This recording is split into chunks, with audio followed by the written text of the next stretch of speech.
اعوذ باللہ من الشیطان الرجیم، بسم اللہ الرحمن الرحیم۔ مختلف دوست سوال کرتے ہیں اور ہم ان کو ہر صورت جو ہے وہ جواب دیتے ہیں۔ جس طرح بیمار شخص ڈاکٹر کے پاس جا کر اپنی پوری ہسٹری بیان کرتا ہے کہ مجھے یہ بیماری ہے، کتنے عرصے سے ہے اور اب کنڈیشن کیا ہے، اس لیے کہ اسے پتہ ہوتا ہے کہ اگر میں نے صحیح نہ بتایا تو علاج صحیح نہ ہوگا۔ اسی طرح اللہ کی ذات نے عالم کو روحانی باب ہے جو آپ کے جسم کا نہیں روح کا علاج کرے گا، اور یہاں پر اگر انسان کو کسی قسم کا پتہ نہ ہو تو پھر وہ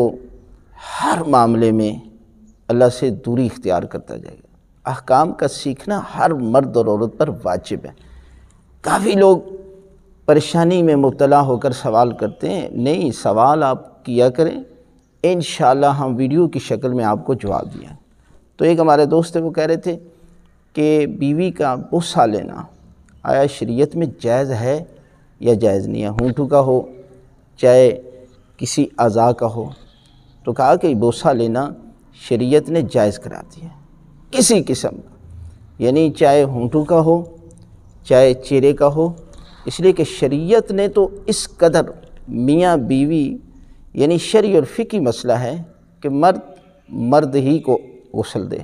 اور عورت کو غسل دے، لیکن میاں بیوی کا یہ رشتہ اتنا عظیم رشتہ ہے کہ یہ ایک دوسرے کو غسل دے سکتے ہیں، اس لیے قرآن نے ان کو ایک دوسرے کا لباس قرار دیا۔ تو لہٰذا ان احکام کا سیکھنا ہمارے معاشرے میں یہ ہے کہ شادی ہو جاتی ہے بچہ اور بچی کی، لیکن انہیں غسل جنابت کا نہیں پتہ، ناپاکی میں رہتے ہیں، نجاست میں رہتے ہیں، اور باقی بھی معاملات میں چاہے وہ قرآن پڑھ رہے ہیں نجاست کی حالت میں ہے، بچے پیدا ہو رہے ہیں نجاست کی حالت میں ہے، لیکن احکام کا سیکھنا واجب ہے، اس لیے کہ آنے والی نسل پر اس کے برے اثرات ہوتے ہیں۔ لہذا ہم انشاءاللہ تمام احکام کو ویڈیو کی شکل میں آپ سب لوگوں کو ایک ایک مسئلہ کر کے بتا رہے ہیں، تاکہ آپ کے اندر وہ احکام کہ جن کا سیکھنا واجب تھا آپ سب جو ہے وہ ان کو سیکھ جائیں، اور وہ مسائل جو آپ کسی سے پوچھنے سے شرماتے ہیں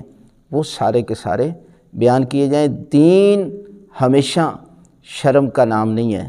دین جو ہے وہ سیکھنے اور حیا کا نام ہے۔ انسان کو سیکھنا چاہیے، جو بیسیکلی اور بنیادی مسائل ہیں ان کا تو ہر مرد اور عورت کا سیکھنا واجب ہے۔